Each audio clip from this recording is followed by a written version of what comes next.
മുണ്ടക്കൈ ചൂരൽമല ദുരന്തബാധിതർക്കായി നിർമ്മിക്കുന്ന ടൗൺഷിപ്പ് പ്രദേശത്തോട് ചേർന്ന പുൽപ്പാറയിൽ അടിസ്ഥാന സൗകര്യങ്ങളില്ലാതെ ജനങ്ങൾ കടുത്ത ദുരിതത്തിൽ.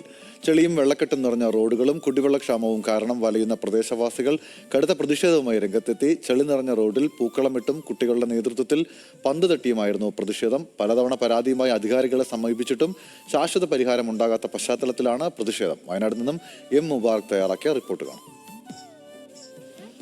വയനാട് പുൽപ്പാറയിൽ വേറിട്ടൊരു പ്രതിഷേധം നടക്കുകയാണ്. ഇവിടെ ചളി നിറഞ്ഞിട്ടുള്ള റോട്ടിൽ പൂക്കളമിട്ട് പുൽപ്പാറ നിവാസികൾ പ്രതിഷേധിക്കുന്നു എന്നുള്ളതാണ് ഇവരുടെ നിരന്തരമായിട്ടുള്ള ആവശ്യമായിരുന്നു. ഈ പുൽപ്പാറ പ്രദേശത്തേക്ക് പോകുന്ന പ്രധാന റോഡ് സഞ്ചാരയോഗ്യമാക്കുക എന്നുള്ളത്. എന്നാൽ നിരന്തരമായി, അതായത് ഈ ടൗൺഷിപ്പ് നിർമ്മാണം ആരംഭിച്ച കാലം മുതൽക്കേ അവർ ഇതിനകത്ത് താമസിക്കുന്നവരാണ്. അതിന്റെ ഭാഗമായി ഈ ഊരാളുങ്കലിന്റെ അടക്കം വാഹനങ്ങൾ ദിനംപ്രതി ഈ റോട്ടിലൂടെ സഞ്ചരിക്കുന്നു. അതിന്റെ ഭാഗമായി തന്നെ റോഡ് പൂർണ്ണമായും തകരാറിലായിട്ടുണ്ട്. അതായത് 1.5 വർഷക്കാലമായി ഇവർ ജനപ്രതിനിധികളോടും ജില്ലാ കളക്ടർക്കടക്കം പരാതികൾ നൽകിയിട്ടും ശാശ്വതമായ ഒരു പരിഹാരം ഉണ്ടായില്ല എന്നുള്ളതാണ്. അതിനെ തുടർന്നാണ് ഇന്നിപ്പോൾ പുതിയൊരു ഓണനാളിൽ ഇത്തരത്തിൽ നന്ദി ULCC എന്ന് എഴുതിക്കൊണ്ട് ഒരു പൂക്കളമിട്ട് ഇവിടെ പ്രതിഷേധിക്കുന്നത്.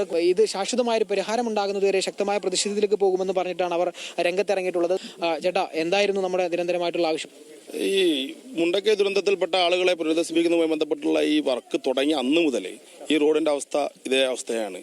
അന്ന് മുതലേ ആളുകൾ ഇവരുമായി സംസാരിച്ചപ്പോൾ താൽക്കാലികമായ ആശ്വാസമല്ലാതെ സ്ഥിരമായിട്ടുള്ളൊരു സംവിധാനം ഇതിൽ ഉൾപ്പെടുത്തിയിട്ടില്ല. ഇപ്പം തന്നെ ഇതിന്റെ അകത്ത് ഈ 1ാമത്തെ സോണിൽ വരെയുള്ളൂ ഈ റോഡിന്റെ നല്ല അവസ്ഥ. ഇവിടെ നിന്ന് അങ്ങോട്ട് 4 സോണുകളുണ്ട്. ഈ 4 സോണുകളിലും ഇതേപോലെ ചളിയാണ്, നടക്കാൻ പോലും പറ്റില്ല.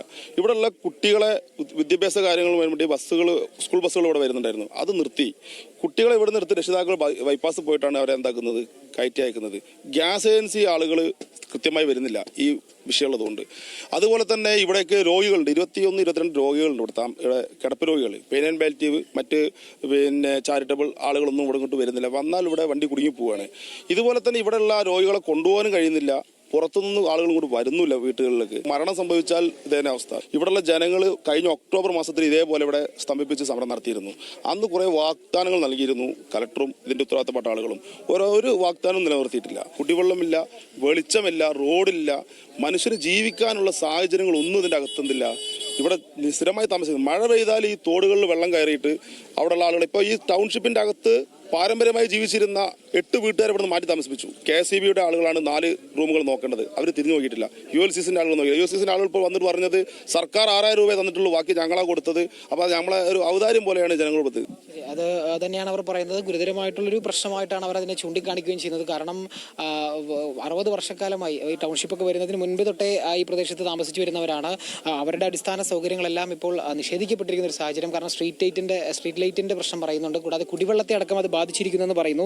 അല്പം മുൻപ് കുട്ടികളടക്കം ഇവിടെ ഈ ചെളിയിൽ പന്ത് തട്ടുന്ന സാഹചര്യം ഉണ്ടായി. കൂടാതെ മുതിർന്നവർ പൂക്കളമിട്ടും പ്രതിഷേധിക്കുന്നു.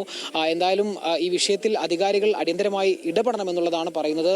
അല്ലെങ്കിൽ വരും ദിവസങ്ങളിലേക്ക് ശക്തമായ പ്രതിഷേധങ്ങളുമായി തന്നെ മുൻപോട്ട് പോകുമെന്നാണ് ഈ പുൽപ്പാറ നിവാസികളും പറയുന്നത്.